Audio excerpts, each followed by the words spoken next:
Welcome everyone to the Halls of Injustice. Today we have a rather unique inmate, and this is unique for a number of reasons, so perhaps we should just go over here to the cube so I can just show you. So as you can see, this is a bit strange. Inmate 061 is in fact dead. They have been for 9 years. So how is it we are sentencing a dead man, you ask? Simply put, we at the Halls of Injustice believe that death cannot save you from justice, and just because you're dead doesn't mean we will go to extraordinary lengths to ensure you serve your time. You, Inmate 061, died believing yourself a hero. In fact, you were given a hero's burial. Today we are ensuring that you are properly recognized as a villain. Granted, you have been since in the 9 years, because people came out not long after your funeral.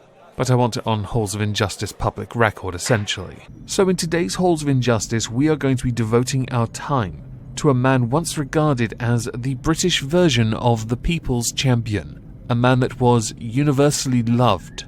A man that was a Knight of the Round Table. He had fingers in pies, and he had ears. He had influence, power. Hell, he worked for politicians at one point. I'm of course talking about Jimmy Savile.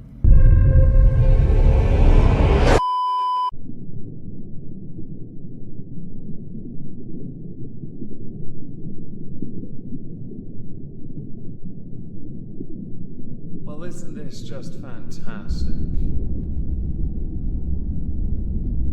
Captain's log, subdates 210223.7. We finally found a way to bind a deceased individual's soul to their remains. With this in mind, we used the transporter to bring some remains from Leeds, where this particular inmate passed away in 2011 a free man. Well, he's no more a free man, and it turns out he bound his soul to a epoxy medal and a cigar. So Jimmy Savile, OBE KCSG, was born October 31st, 1926.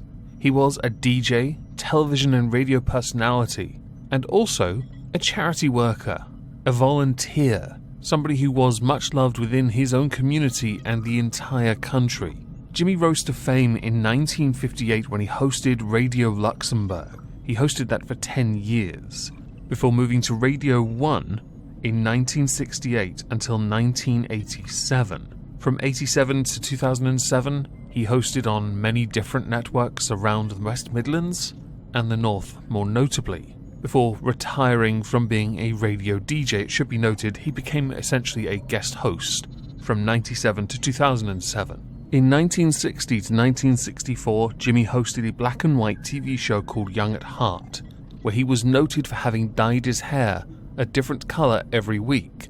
Not that the viewer could ever tell. But it was in 1964 until 1994 where Jimmy really made his name, and that was when he hosted a TV show, a music show, called Top of the Pops, which handily fell in line with how he hosted a number of his radio shows, doing make-believe top 10s for certain eras of older music and more recent music, creating mythical brackets, competing songs against one another. The other show he is most well known for is a TV show called Jim'll Fix It, which ran from 1975 to 1994.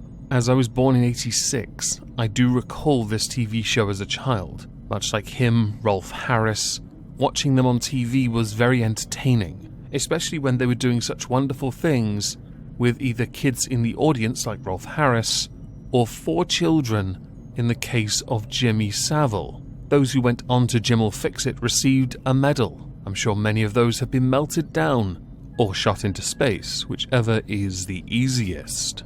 Because of Jimmy's star, which has been covered in many documentaries since his passing, I'm going to link them all below, Jimmy featured twice on a show called This Is Your Life. He is one of the very few that have had 2 appearances, one in 1975 and one in 1990. There's a big gap in his life though, and we don't know about that until, well, after he dies.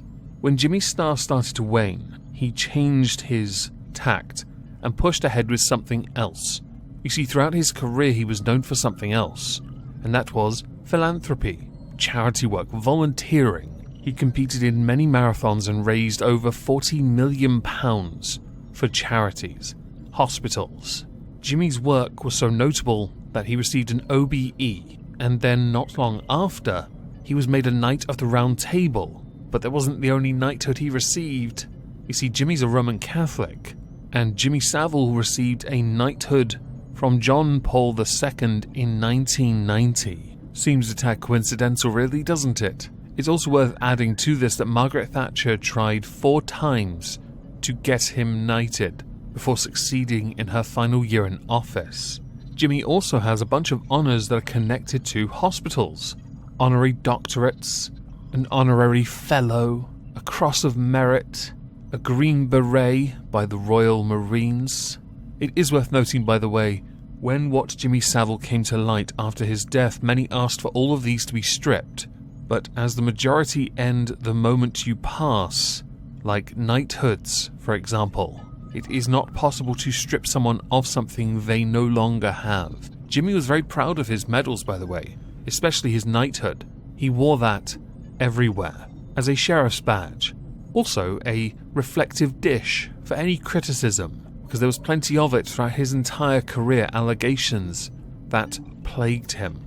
Allegations raised to him by Louis Theroux, and he simply fobbed it off, which he's very good at. It was noticed, in fact, and recognised by a number of psychologists who observed his interviews on TV with Andrew Neil, the way he gave answers, the way he deflected, indicative of a control freak. Also somebody who was a tad too obsessed with his mother, which you noticed in Louis Theroux's documentary with the wardrobe of his mother's clothing. Savile's fame was such, he had fingers in pies, as I stated at the start. They started with the BBC itself, where chief executives loved him. There's a good reason for that, we'll get to it soon. Politicians loved him, so much so that Edwina Currie hired him to run Broadmoor, the psychiatric hospital and/or prison. Not even a joke. It is well documented in a number of documentaries, in fact, that came out afterwards, what Jimmy did when he ran the place. He overruled medical professionals on medical decisions, providing alcohol for people who were dosed up or unstable, introducing some of the most famous people like the Yorkshire Ripper to Frank Bruno, one of the most popular British boxers of all time. He had fingers within the royal family as well, which would explain how he got so many photo opportunities with them. It is insane how much his reach and influence went.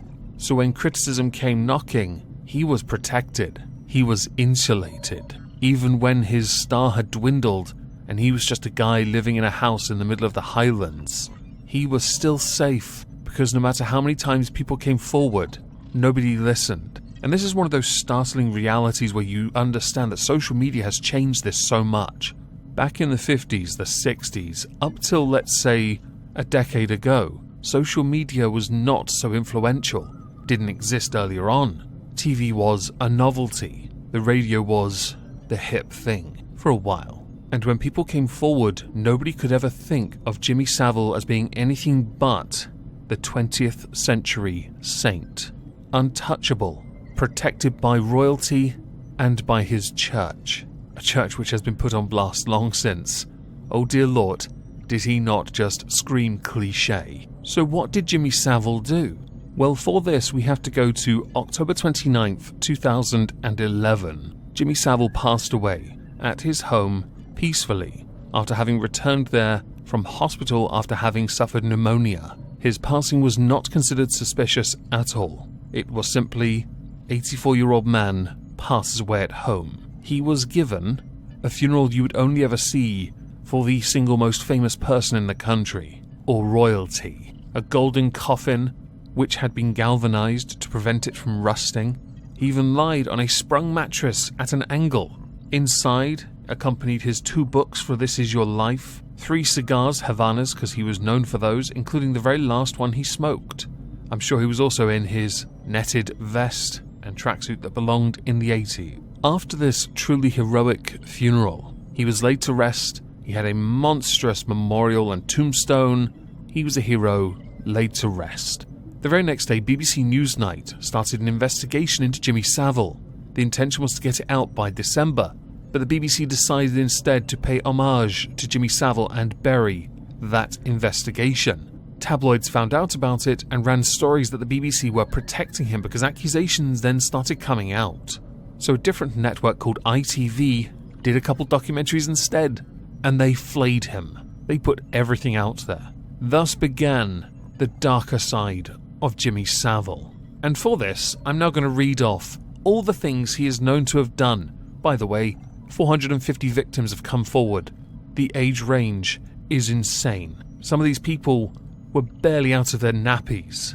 There were accusations of necrophilia as well, by the way. But it's okay. There was no risk of getting them pregnant because it was alleged he had a vasectomy just to prevent himself getting his victims pregnant. 1955 is the earliest recorded date of abuse that the police have, with it taking place at a dance hall he managed, but nothing happened. In 1960, in, let's face it, a large number of cases brought forward to the police, a 10-year-old boy asked Savile for his autograph. Savile took the boy inside and sexually assaulted him. There were accusations at the Leeds General Infirmary, where Savile was a long-term volunteer porter.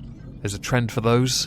In 1966, the police have identified this, by the way, as being the start of a decade of peak Savile abuse. In 1970, Savile started to abuse girls at Duncroft Girls' School near Staines in Surrey, where he was a regular visitor. In fact, he raised a lot of awareness for the school and increased their profile, so he had a place on site. He would invite 6 to 7 girls over and, air quotes, interview them. In 1972, in another example of offences listed by the police, he groped a 12-year-old boy and his 2 female friends who were attending a recording of Top of the Pops.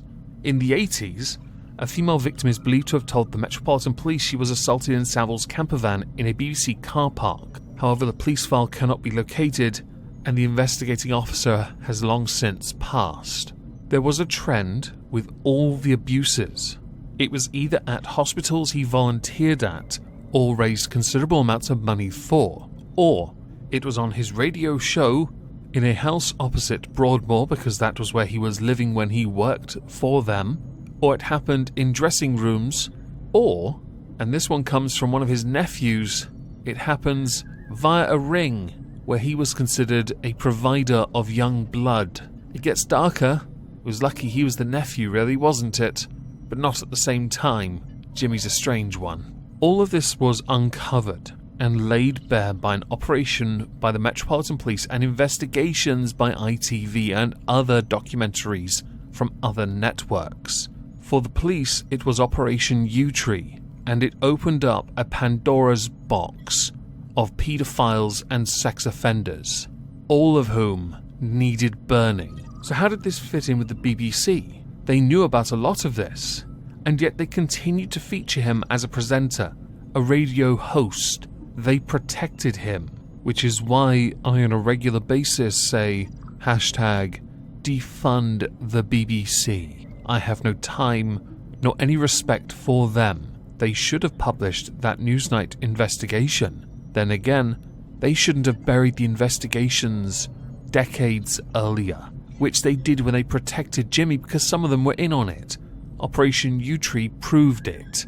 Jimmy kept up a facade, claiming he didn't like children, and it was that facade that shielded him very well, because people couldn't believe a TV presenter, somebody who made so many people feel utterly starstruck, could take so much as an iota of advantage over anyone who was young and very much vulnerable. He died believing himself a hero. He will always be thought of as that man because of the absolute fundamental failings of the BBC, of the police, and of anyone else involved that didn't take steps when they should have. Jimmy was lucky because he had so many people on his side in so many different areas of life. That is the biggest shield anyone could have. Quite frankly, Jimmy is a product of power, privilege, and arrogance. So my view is, we dig you up, we stick you in a cube, and you stay there. By the way, that cigar you're smoking, it's your last Horcrux. No freedom for you.